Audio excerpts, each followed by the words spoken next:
Okay, so Bezras Hashem, we're continuing with the Hakdama of the Sefer Zohar Kadosh, and just to bring to note, Rav Yitzchak Maya Morgenstern Shlita had previously stated that amongst the things that we're capable of doing, of learning Torah b'dveikus, of learning Torah Sachasidus b'dveikus, of attaching oneself to dveikus, is also reading Tehillim and learning Zohar Kadosh. And the Rebbe has been clear about the fact that when it comes to learning the Zohar Kadosh, it doesn't have to be a lot. Even one line of the Zohar is enough to be Makayim, the Or of Rabbi Shimon Bar Yochai.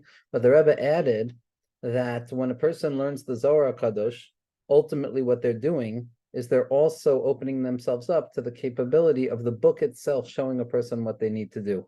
That one who learns the Zohar Kadosh is going to come to understand what it is, what area in their life they need to begin to work on. Now, while I can't claim that I fully understand how that operates, what we can ensure is that any limud of the Zohar Kadosh that we're doing should be aliba de hilchasa, meaning to say it should provide some element of spiritual comfort, emuna bitachon, dveikus, that can enable a person to orient themselves even more delicately in the current situation that we find ourselves in. So Be'ezras Hashem, we ended yesterday with Amr Rabbi Elazar, Shtika Dili, Bana Mikdasha La'elu, Bana Mikdasha Latata, Ubavada Mila Basela Mishtuka Betrain, Mila Basela da Amrina Asarna Bay, Mishtuka Beshtayim Madish Dikana de Ebru Ivnu Train Alman Kechada. So after Rabbi Shimon brings up what is this concept that Eliyahu Navi brought up about the question between me and ma, and Rabbi Elazar gave his own answer of what the relationship between me and ma is, the unknowable source of all things and the known revelation of that unknowability. And then Rabbi Shimon basically says, are you done? Are you done? Because now I'm going to offer my answer. This is the beauty of the relationship in the Zohar Kadosh, that afilu Av and Ben, even an Av and a son who are engaged in a battle for the Torah, will in the end of the day come to a place of shalom, meaning to say that any differentiation or any separation in the process of Limud Torah, in the process of Geula, will ultimately bring about a deeper connection and a deeper tie. But Rabbi Shimon has the confidence to say to his son, you're wrong, and now I'm going to speak. And throughout the entire time that Rabbi Shimon had been speaking, which we learned about over the past 2 days, Rabbi Elazar was silent. And once Rabbi Elazar heard the teaching of Rabbi Shimon of what the relationship between me and ma is, Rabbi Elazar says, Shtika dili bana mikdasha la'elu ubana mikdasha latata. My silence has built the Beis HaMikdash above in the aspect of me, which is the aspect of Bina, which is the aspect of the ascendant source of all things that remains hidden and concealed. Ubana Mikdash latata. And in addition, it also built the Beis HaMikdash lamata, which is the secret of ma, which is the secret of the malchus, or the lower expression of things. Now, the domestic Eliezer from Kamarna says something incredible. What Rabbi Eliezer is saying is that Rabbi Eliezer isn't necessarily saying that, Abba, I agree with you that your understanding is better than my understanding, but he says that my silence is rooted in something even bigger than the proper understanding. It's rooted in the mitzvah of kibbud ava'im. And when I'm misyaches to the mitzvah of kibbud ava'im, of a mitzvah maisa kipshuta mamish, in spite of the fact that I have what to say in terms of the celestial secrets, nevertheless, my refrain and my willingness to be silent in the face of the fact that I feel I have something to say reveals even more than what I could have possibly have said. Because Rabbi Elazar is saying I could have revealed the secret of the Beis HaMikdash Lamata, which is the secret of Ma, or the Beis HaMikdash Lamala, which is the secret of me, which is Bina and Malchus. But by me being silent, now we've uncovered the doubled nature of both above and below at once, which is the Beis HaMikdash Lamala, which is the secret of me, and the Beis HaMikdash Lamata, which is the secret of Ma. Mila Besela, Rabbi Elazar says that obviously my silence is more powerful than my speech, because as Pasuk says that Mila Besela, that the worth or the value of a Mila is 1 Sela, but the value of Shtika is 2. Mila Besela, what does it mean to speak is worth 1 Sela? Mad Amarnav Isarnabe, what I've already said, says Rabbi Elazar, and what you've already responded to me about. Mishtuka Beshtayim, but my silence, which is worth double that, Mad Shtikana de Ibru Ivnu Train Alman Kachada. At this point, through my silence, I've been able to understand the secret of how both worlds operate in unison, that not only the celestial world of me, which like we said represents Bina, which represents the ascendant source of all things in its invisibility, where things continue to operate in their ideal form, where a person can return back by way of she'ela, of questioning, of the kaima she'ela, of rooting ourselves back in that unknowable source. And ma is dealing with the world in its revealed way. When a person finds himself stuck and only dealing with the world in its revealed way, and they forget about the concealed source of it, well, then a person is stuck in a nigla mindset where there's bilbul, where there's a contradiction between one idea. But it's only in the light of the Zohar HaKadosh, where it's is shoshana ve'is shoshana, where there's two forms of looking, we come to understand the value of the connectivity between the concealed world of me and the revealed world of ma. Amar Rabbi Shimon says, Mikanu lahala shlimu dekara dechsiv hamoitzi b'mispar tzivam. Now we'll continue to look at the pasuk after discussing the two levels of experience of mi and ma, of bina and malchus. So now we'll finish up the pasuk b'shlimu. Whenever the Zohar HaKadosh is talking about completion, it uses the language of shlimu, because shlimu is shlemus, but it's also shalom, which is the secret of when two oppositional strengths engage together to create a point of which could only emerge by way of the contradiction between those two original parts. That's the giloy of shlemus. That if there was only a singularity of things, if there was only a mi or a ma, and there was no contradiction bichlal, there would be no possibility of shlemus or shalom. But it's only when we encounter the discrepancy between two apparent things that gives birth to the das of shalom, to the ability to draw down faith into a place of its opposite. The pasuk says, "Hamoitzi b'mispar tzivam," that HaKadosh Baruch Hu has revealed existence in the numerousness, or the numbered nature of its power. Train dargan inun de itztarich lemehave roshim kol chad minayhu. Chad dod itmar ma v'chad mi. Rabbi Shimon says this concept of hamoitzi b'mispar tzivam, that there's going to need to be accounting. There's going to need to be an accounting of things. We're talking about two levels that are by necessity going to be traced one with the other. Chad, dod, itmar ma. The first level is going to be the level of ma, which is the level of malchus, which is looking at reality as it appears to us. V'chad mi, and the other darga that we have to orient ourselves to in terms of the numbers that HaKadosh Baruch Hu reveals is the ascendant world of mi, of bina, where we continue to operate in a mindset where things are operating in their ideal state. So again, the Zohar HaKadosh is consistently trying to help us develop the complicated and very often contradictory, almost paradoxical mindset of being okay on the level of me and not being okay on the level of ma at the very same moment, of living in a concealed as well as a revealed world, and identifying the deep connectivity between the two of them, so that the paradoxical feeling of not being okay on the darga of ma and being okay on the darga of me is going to coalesce into the secret unity of both of them at the same time.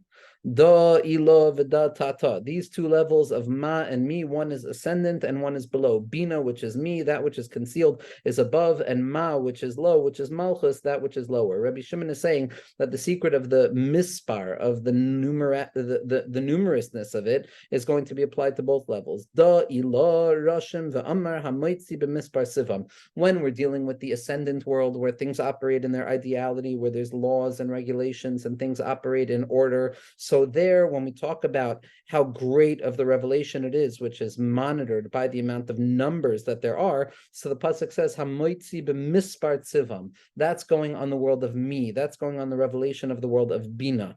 Hamoitzi hahu de ishtamuda v'leis kavase. Hamoitzi hahu, this moitzi, this secret of bringing out the numerosity of the numerousness of the multiplicity of the ascendant world, that's referred to in Hamoitzi b'mispar tzivaum, and it's known in that level, and it's not applied to anything else. But kegavne da, but in accordance, in alignment with the upper ascendant world of Bina, we also have the lower revealed world of Malchus, which also is associated with Hamoitzi, which is Hamoitzi lechem min haaretz. So there's two Hamoitzis. There's a Hamoitzi b'mispar tzivam, which is associated with Bina, the ascendant world of ideality. And at the very same point, there's the secret of Hamoitzi lechem min haaretz, which is the revealed world of actuality. Hamoitzi hahu de ishtamuda da darga tata. This notion of Hamoitzi lechem min haaretz, the way that we orient ourselves to HaKadosh Baruch Hu's presence in the revealed world, that's going to be Hamoitzi lechem min haaretz, because we see the first pasuk is talking about Shemayim, which is Bina. The second pasuk is talking about Aretz, which is Malchus. But the Zohar HaKadosh says v'kula chad. But in truth, these two levels are singular and unified. But what's important to understand is that The Zohar Kadosh is never saying they're one and the same. The Zohar Kadosh is always aligning us with an understanding of two. There's two. And then we realize how that doubled nature, that split nature, reveals a unity that could not have been revealed without that split nature. In Shas, in Nigla, it's all too common for a person to want to take all disparity and all multiplicity and all confusion and to force it into a singular point wherein that point is all that I have to think about. I don't have to think about the contradiction. All I focus on is the halacha l'maisa. But in the Zohar HaKadosh, where we're not talking about halacha l'maisa, but we're operating in the world of Elu ve'elu divrei Elokim Chaim, Elokim Chaim, the Zohar HaKadosh says, is the Bechina of Bina, which is the source of the Sefer Zohar, which is the source of the Tevas Noach, which allows me to operate with two pulsations at once, which is the fact that there's danger outside, but there's safety inside, that there's a world of me, and that there's a world of ma. The unity is never singular. The unity is never at the expense of the multiplicity, but rather it's a unity that is born out of multiplicity. On a practical level, in line with what the Rebbe's Eitzah was, is that in this point, if I were to try and orient this Nukuda in the Zohar HaKadosh to something that I'm feeling, is that when a person operates in the inner state of things right now, so there's a way of leaning upon Emunah, leaning upon Bitachon, leaning upon all of the positive spiritual emotional spaces that a person has. But then when you look at the outside, you feel terror, you feel fear, you feel sadness, you feel pain. And typically speaking, from a Nigla perspective, a person would kill off one of those emotions to ensure that I know exactly how I'm feeling spiritually. But in the Zohar HaKadosh, where there's a multiplicity and a cacophony of voices of Eilu ve'elu divrei Elokim Chaim, of these Trei Kalim, of these two voices of Rabbi Shimon and Rabbi Elazar, of me and ma. So at that point, what we have is the ability to live with both at the same time, to recognize that on the one hand, I'm feeling okay internally, but on the other hand, I'm totally not okay at the very same moment. And that's okay, because that was the light of Rabbi Shimon, as the Rebbe points out, Rav Yitzchak Meyer Morgenstern points out, the Chiddush of Rabbi Shimon was that he was a Talmud of Rabbi Akiva from the 24,000 Talmidim who died as a result of Shalom Nahugu Kavod Zelazeh, but he survived, and he was part of the continuing Talmidim who were mitoyer from the Darom. Meaning to say that Rabbi Shimon has the ability of operating in both stances of the death orientation of the Talmidim of Rabbi Akiva from the original state, as well as the Chaim that is Niskala afterwards. Rabbi Shimon is always both. Shimon, the Zohar Kadosh says, is Sham Avon and Mash Avon. That the word Shimon represents Sham Avon, that there is where a person will find inequity, Chet, Din, judgment, but at the very same point, it's the secret of Mash Avon. It's a secret of negating all destruction and negating all Chet.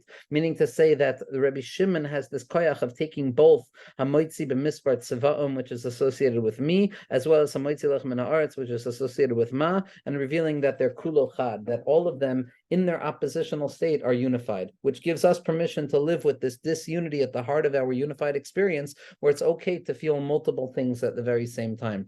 B'mispar shisin riboy inun dekaimen kechada va'afiku chelin lezinayu deleis loim chushbina. When it comes to this number, so what's the number of above and below? It's 600,000. 600,000 yidin, 600,000 oisios. And what does it mean? The kaimen kechada, that this level of 600,000, the number that represents the fullness kavyachol of Klal Yisrael, the number that represents the full expression, because again, everything that's full is represented in 6. It's 6 times 6, which is 36, which is the Eila, which is the Mi Bara Eila, which allows us to connect the Mi and the Eila to be Megala, the Shem Elokim. So we have this 600,000 nature.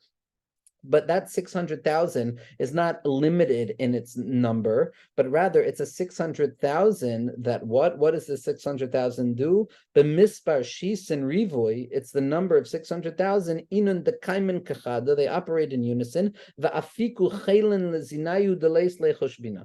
But they give birth to a number of soldiers, they give birth to a number of strength that are without number. This is something that you find very often in the Zohar HaKadosh. You start with a number, and that number gives birth to something that is without number.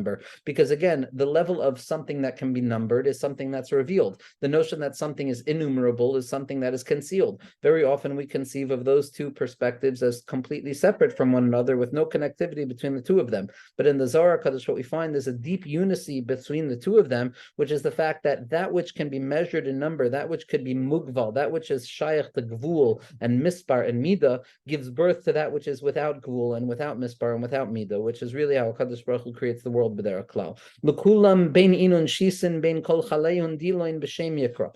Pasuk says that with all of them, with this 600,000, as well as the innumerable elements that are born out of this 600,000, meaning to say that when we operate with our conception of HaKadosh Baruch Hu, yes, there's an order to it. Yes, there's a numbered nature to it, but at the same point, that numbering is infinite. It's not infinite that negates the possibility of counting, but rather it's a counting that gives room for infinity. To pause here for a second, when I count something, by definition, I'm no longer operating in a state of infinitude, because infinitude is something that negates any possibility of numeration. But the secret of counting, but at every moment that I'm counting, I'm still convinced that each and every number that I count just brings me back to the same number of infinity. That's where we come in contact with that paradox at the heart of the Zohar Kadosh, which is the fact that there is both limit as well as unlimitedness. And in spite of the fact that all we see is limit, the truth of the matter is that the unlimited nature of all things is mislabesh, and it engarbs itself within limitation. So whatever we see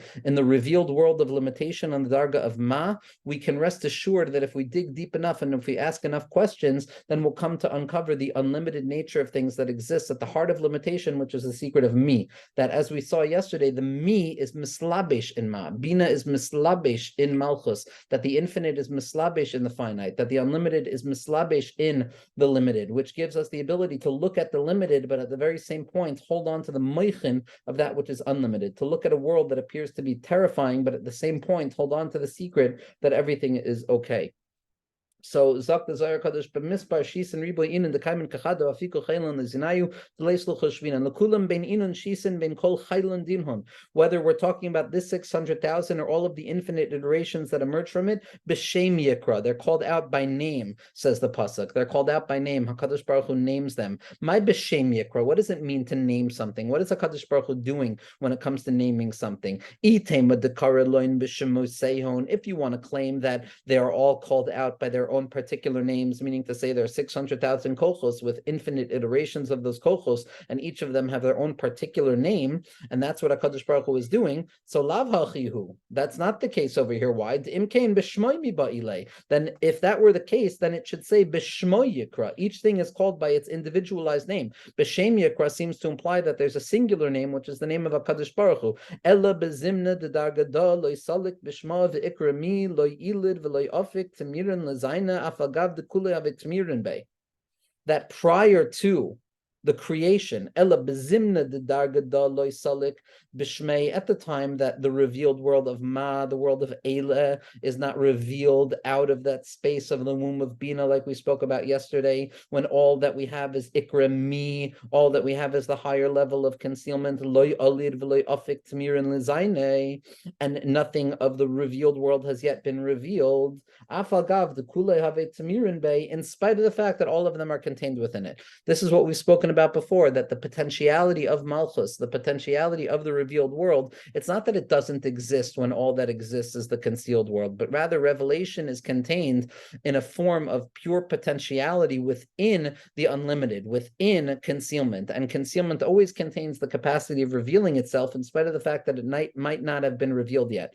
But even when it's not revealed, afik tamirin lezena, veloy afik tamirin mezena, when it hasn't revealed itself yet, afagav de kulei havik tamirin bay, even though all of them are there, kivan de bara eila, but when HaKadosh Baruch Hu decided to reveal that or of eila, that or of ma, that or of 6 times 6, which gives birth to the mi and eila, which is the Shem of Elohim, to reveal the world of ma, v'istalik b'shmei, and that higher level removed itself, v'ikra Elohim, at that point we have a unification of the mi and the ma, of the revealed and the concealed, which reveals the name Elohim, which is mi and eila, kedain b'chela d'shmei da'afik loin b'shlimu v'dahu b'shem yikra. All of the name of HaKadosh Baruch Hu, Elohim, is going to be revealed in its fullness, and that is what we mean when we say kulam b'shem yikra, meaning to say it's not about naming each and everything individually, but each and every individual iteration of existence is there to fully reveal the singularity of HaKadosh Baruch Hu's name, b'hahu shem delay, in the secret of HaKadosh Baruch Hu's name, which is the connectivity between Eila, which is what we see as revealed in all of its harshness, it's all of its ugliness.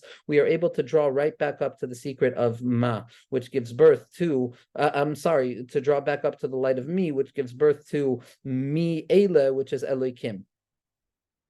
Shame delay. Krav afik kol zena v'zena le'itkaima b'shleimusa kegavna da. Re'ei karasi b'shem. And at that point, when there's a connectivity between above and below, between the concealed and the revealed, between that which is innumerable and that which is numbered, between that which is concealed and that which is revealed, then we have the fullness of HaKadosh Baruch Hu's name. Adekarna shmi le'itkaima b'tzalel al kiyum ashlamuse. This is the secret of Bezalel, who knew how to build the Mikdash, the Mishkan, out of the connectivity between these two dargin, because that was the secret of the Mishkan, the secret of a Yid, the secret of the Beis HaMikdash, the secret of Yerushalayim, the secret of Eretz Yisrael is the point of contact between the concealed and the revealed world. It's Es HaShemayim ve'Es HaAretz. It's that point where the invisible becomes visible and the visible is revealed to be rooted in the invisible. It's the point of contact where the Ara and Shemaya are Noshek da b'da, which is referred to as the Yom of Hashanah Rabbah and Shmini Atzeres. Zohar Kadosh and the Yerushalmi says that it's the day of kissing. It's a day of kissing. It's also a day of weapons, because weapon and kissing come from the same language, because it's the connectivity between above and below. It's the kiss between above and below, which is the secret of the Mishkan, which is the secret of Bezalel, who understood what it meant to cry out HaKadosh Baruch Hu, Dafka B'Shmoi, Meroiv Oinim. The Pasuk says that it's going to be rooted in all of the noises and all of the sounds that are emergent from reality. What does it mean, Meroiv Oinim? What does it mean that this name is going to be rooted in the strength of Oinim, the strength of that highest place?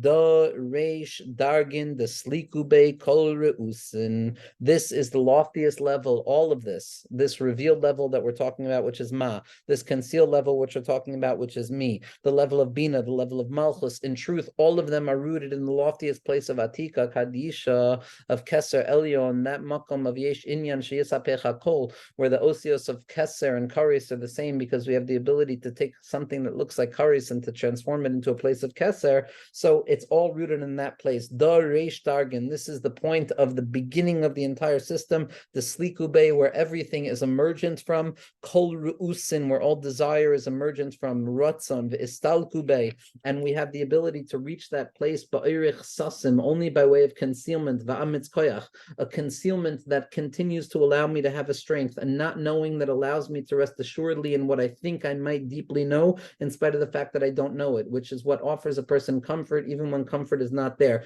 This is the secret of the ascendant name of Me and Eila, of Me and Ma, of the revealed world and the concealed world unified in the light of Keser, which is Hashem Elohim Keda'aman, as we've already said.